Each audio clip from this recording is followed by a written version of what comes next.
শ্রাবণের ধারার মতো পড়ুক ঝরে, পড়ুক ঝরে।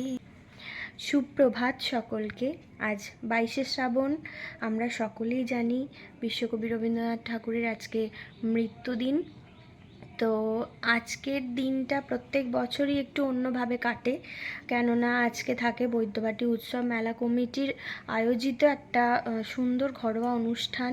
তো আজকে আমরা আলাপের পক্ষ থেকে সেখানেই আমি যাচ্ছি।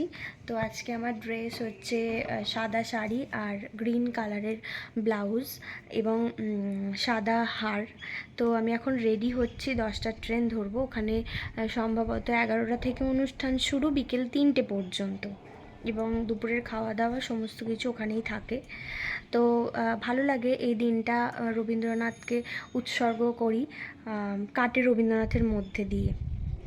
25শে বৈশাখ, 22শে শ্রাবণ, এগুলো তো রবীন্দ্রনাথেরই দিন। আর যারা যারা শিল্পী তাদের জন্য তো একটা আলাদাই দিন এটা। তো যাই হোক, চলো আজকে সমস্ত কিছুই থাকবে আজকে আমার ব্লগে। তো আজকের দিনটা এইভাবেই শুরু করলাম।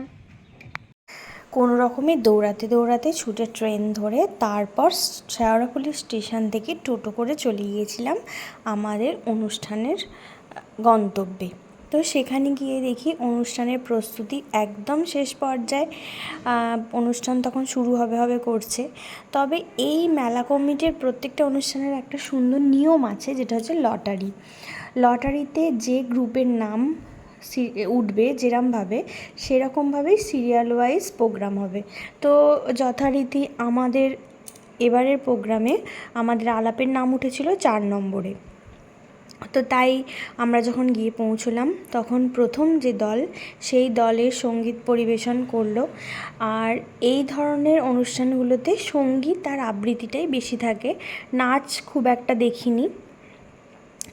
এইরমভাবেই পরপর একটা করে দল তাদের 10 মিনিটের উপস্থাপনা বা অনুষ্ঠান পরিবেশন করছিল ভীষণ সুন্দরভাবে। আমরাও আমাদের চেষ্টা করেছি সুন্দরভাবে অনুষ্ঠানটা পরিবেশন করার। তো আমাদের অনুষ্ঠান হয়ে যাওয়ার পর আমরা এখানে চলে এসেছি একটু গরম চায়ে চুমুক দিয়ে গলাটা ভিজিয়ে নেওয়ার।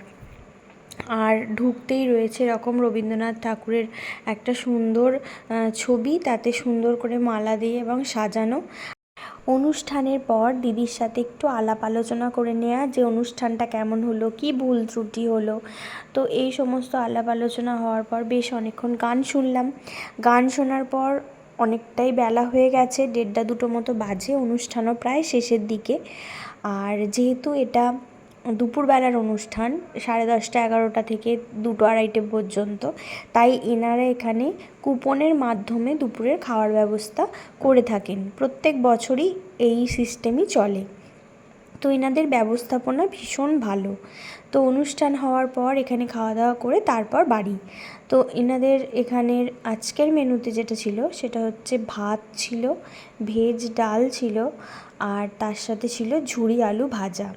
এবার আমি খেয়ে দেখব আজকের খাবারটা কেমন হয়েছে।